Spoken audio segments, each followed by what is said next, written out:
and welcome to Night Hunter Books. We're going to try something a little bit different today. We did consider doing a pet peeves video, but then decided that actually we'd like to flip that around and talk about stuff we'd like to see more of. And then we came up with so many things that we thought we should probably just focus on one area. So this one is characters and relationships between characters that we'd like to see more of in books. So a bit of a disclaimer first. We're going to be talking about groups of people who we are not a part of, so feel free to call us out on anything. We will try and give some examples of where we've seen some of these things we want to see more of in books, but if you don't think the representation is actually very good in those books, then also let us know. So as I said, we've got a few examples, really not very many though, because that's kind of the point of this, is that these are things that we're not seeing enough of. So recommendations. Recommendations are good. Yeah, if you think of a book and you think it's good, which links to one of these, then please let us know. So the first kind of sub-heading thing we've got, which we don't think we see enough of, is parents. So, functioning or family relationships often form a part of contemporary fiction, so sort of family sagas, that sort of thing. But where the point of the book is stopping the spaceship from blowing up or defending the Empire from the invading orcs, they tend to come up less often. Yeah. This is especially the case where your protagonist is quite young, so that's where you end up with the trope of the absent parents. Or crazy parents, or irresponsible parents, or Yeah. dead parents. It's like, surely there must be some parents out there that are like, yeah, let's go on an adventure together. If you guys are going to do this, I'd rather be there watching your back. One example we do have for this is Amulet by Kazu Kibushi, where the mother pretty much just rolls with it. Yeah. Which completely caught me by surprise and was quite refreshing. And she doesn't want to get involved for kind of her own motivations. It's because she sees this as important to her kids. Yeah. Which is nice. Another example we thought of, which I've only just finished this, is Brown Girl in the Ring by Nalo Hopkinson, which isn't exactly what I was thinking of when I kind of thought I'd like to see more families, but actually the main character in this has a very small child who she has to worry about looking after. And you've got the childcare aspect. So she's got the family to draw on with people she can leave the baby with. Yeah. It's kind of about 4 generations. Cool. But just one person in each generation. Yeah. But yeah, so lots of family relationships going on here, but that's not, doesn't feel like what the book's about. It's more about, stopping the bad guys. It's more just that life will not happen to just one person at once. Yeah. And if you have a support structure there, then they're likely to want to get involved. The other example I thought of here is Seanan Maguire's Incryptid series, where the parents actually do like to keep up to date with what the kids are doing and essentially are the heavy artillery. When things have gone completely pear-shaped, you call in the parents. So the next one, you might be able to guess why we care about this, is established couples. Couples that are in books fighting together? Yeah. Or at least dealing with plot together. Yeah. Because I'd like to think if one of us got involved in, I don't know, a murder investigation, then the other one would help out. Or at least provide emotional support.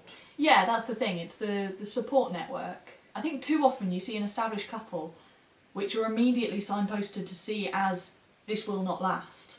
Just so that the main character can then get with one of them. And I think it's maybe particularly for sort of kids growing up reading, actually it's important to get more sort of models out there for relationships. Yeah. So if all you're ever reading is insta-love and wild tempestuous romance, that's, I mean, not to give anything away about our relationship, but that's not what, for instance, a marriage is, or a long-term relationship. Yeah.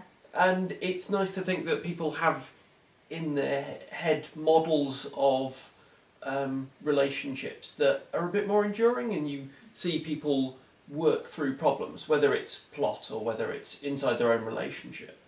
One author that does this very well is Mary Robinette Kowal. So the Glamourist Histories. It's a good example of a couple getting to know each other better and through that knowledge of each other solving problems. And the next obvious subheading is friendships. I think friendships are in a lot of SFF, but I think they're often the same kind of friendships. In more books than not, then it's the romance that's brand new, but the friendship's been around for a really long time.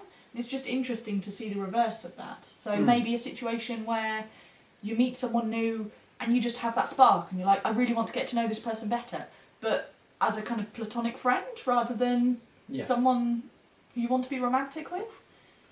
Also, going back to the point of sort of modelling relationships and developing empathy, I think one thing it would be quite nice to see is, you were talking about in Brown Girl in the Ring, about multiple generations of women sort of supporting each other. One thing you don't see a lot of is in male friendships. They're often quite shallow. It's colleagues or teammates or classmates. What you don't get is men seeking emotional support from other men. Yeah. I honestly can't think of an example of that off the top of my head at all. Yeah. And I think the other one we thought of was actually seeing exes where the relationship is still fine. Like, you know, those kinds of relationships where you go, oh, maybe there's something here, and then go on a date and then go, actually, no, I think we'd be better as friends. And they do actually stay friends, or... Yeah. Or colleagues who flirt for a bit and nothing happens. Yeah. And that's okay? Yeah.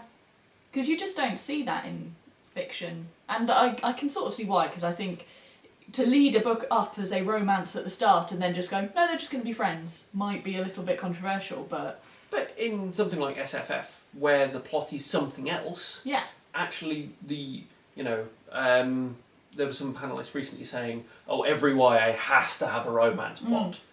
Actually, it would be kind of fun to subvert it by going, actually, no, we'll just be friends. Yeah. The next sort of broad category that we'd like to talk about is queerness, which I think has become a lot more of a thing in SFF over the last few years. I think helped in part by the rabid pushback against it. So, yeah, thanks guys. I think it would be nice to see more sort of queer relationships generally. Yeah. And particularly where it's not a big thing. Where it's just part of the normal tapestry of life, and the book isn't centred around just the coming out story. It's actually, those people then spend a lot more of their lives come out than they do coming out. Yeah, and I think trans characters, where they're in a steady state where they're happy and it's just an incidental part of who they are. Yeah, and potentially even where you don't even have to know they're trans until there is an appropriate point in the plot where they want to share it. One example of a book with a trans main character treated in just this way is Full Fathom 5 by Max Gladstone, where one of the main characters is a priestess who had the opportunity to magically reshape her body and chose a form for it that suited her better. I think one very specific example that we thought would be fun to see more of, or any of, really, is you see a lot of love triangles. And I don't know if it's just me, but I find myself a lot of the time just kind of shouting at the book or film or whatever and just going, wouldn't this be easier if you all just decided to just get together as a group? I think Mockingjay particularly. Yeah, but the men are too... they hate each other. But I think, to some extent, as Polly becomes more acceptable, yeah, then it forces the men in these love triangles to get more manly man and, you know, uber jealous of each other. Yeah. Because otherwise people will increasingly just go, this is stupid, just buy a big house and all move in. Yeah, yeah. And I think the only example we could think of where we've sort of seen this is actually on TV, a show Sense8, which is on Netflix. You've got Leto, his partner, and they get joined by a girl. It might not be a perfect example of poly, but it's a good example of we're not seeing interesting variations in relationships, or we're not... People are different, and people are going to have different things that they need from relationships. And if you looked at books, you'd think everyone needed the same thing. Yeah. And then the last one we thought of was gender gender fluidity, gender neutrality. I feel like this is shown a fair bit in science fiction with new species. So you might have a species that is entirely genderless or gender neutral or something like that. Or but flips periodically. yeah, might be slightly more rare. We've got an honourable mention here to Becky Chambers. Well, the Closed and Common Orbit mainly, but that's a long way to a small angry planet. There are species in that book series that change gender, which is... On the other hand, if the only place you ever see yourself in fiction is as the aliens or the fantastic race, that's got to be slightly weird. Yeah, so it's good that it's there, but I think we also need humans or the main characters to be just represent more of the gender spectrum, or... Yeah. Speaking as a guy who likes baking and cries at everything, it would be nice to see a few more different types of people out there. So, that's been a bit of a rip-roaring ramble. Yeah, but it was fun, so...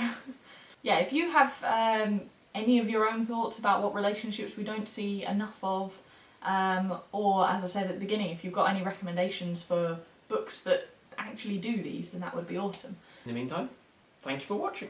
See you again soon.